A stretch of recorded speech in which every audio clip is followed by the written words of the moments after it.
Hi everyone, I'm back with another book review. This time I'm back with, as you can see, Danielle Steele's Never Say Never. So this is her first book of 2025. She releases 7 books a year, which is insane to me. And so let's dive into it.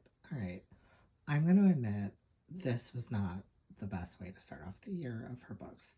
This book was every book Danielle Steele has written in like the last 10 years. It was boring.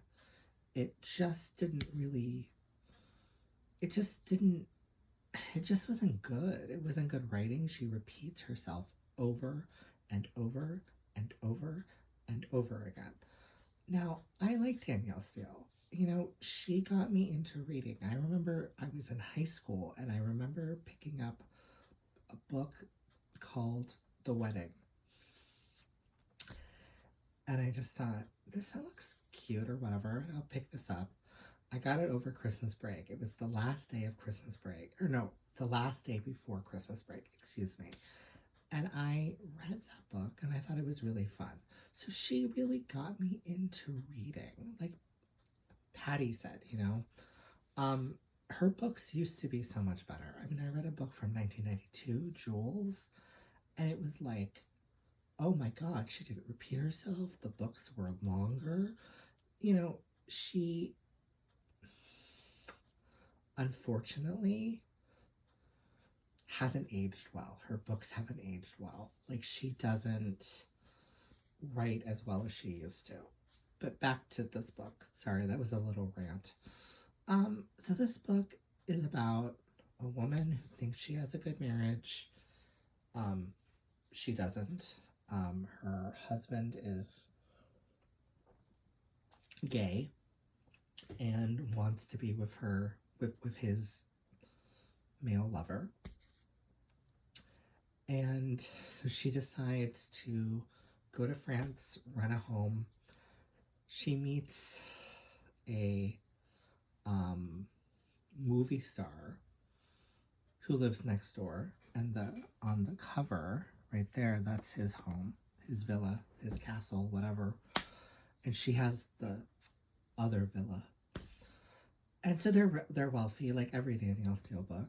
And yeah. So okay, so yeah, she meets the guy, and then her children come, Ona's children, I think that's her name, Ona. Ona's children come, and just family drama, you know. The kids are great. There's no angry daughter this time, because that's what happens in like every Danielle Steel book. The daughter is like a bitch. You know, she's awful. But there was no bitchy daughter in this one. Thank God. I got so tired of reading about ungrateful daughters all the time. There's no ungrateful daughters in this one. And then COVID happens. And it was weird to me. I feel like Danielle Steel probably wrote this in 2021 or 2022 or 2020 even. Because the way she talked about COVID was, it was a death sentence. If you got COVID, you died. You went to the hospital, you died. You know, countries were being locked down. People couldn't get to America. People couldn't get to Europe. Because this book kind of takes place in New York City and France. Like most of her books do. You know, and it just was so unrealistic now, because countries are certainly not being shut down, and if you get COVID, you're not going to die from it, you know, if you're vaccinated or whatever. But it just was like kind of unrealistic to me. Yet again, I understand how long books take to be published. So maybe she did write this book in 2021 or 2020 or 2022 when things were a little different. But right now, in 2025, it was weird to read about this. And I also don't really love reading about COVID books. It's just kind of like, I've been there, I've done that. it's just kind of close. It's, I don't really, it just wasn't interesting to me. So I'm going to give this book a one, I'm going to give it a 2-star. I read it in a day. I mean, anyone could read this book in a day because it's 220 pages. So anyone is capable of that. But, it was just not fun. It was boring.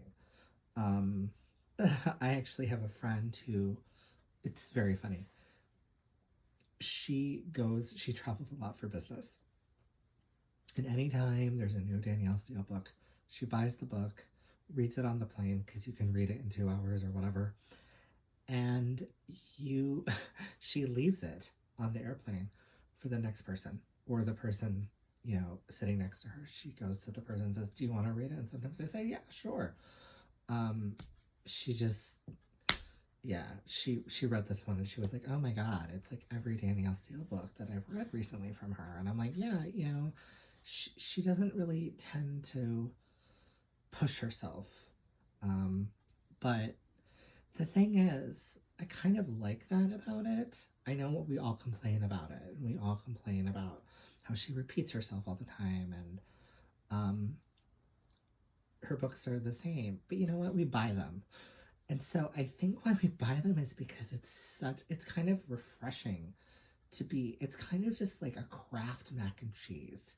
It's basic, it's fulfilling, it's not very good, but it's like at that time you're like, okay, like this is kind of fun.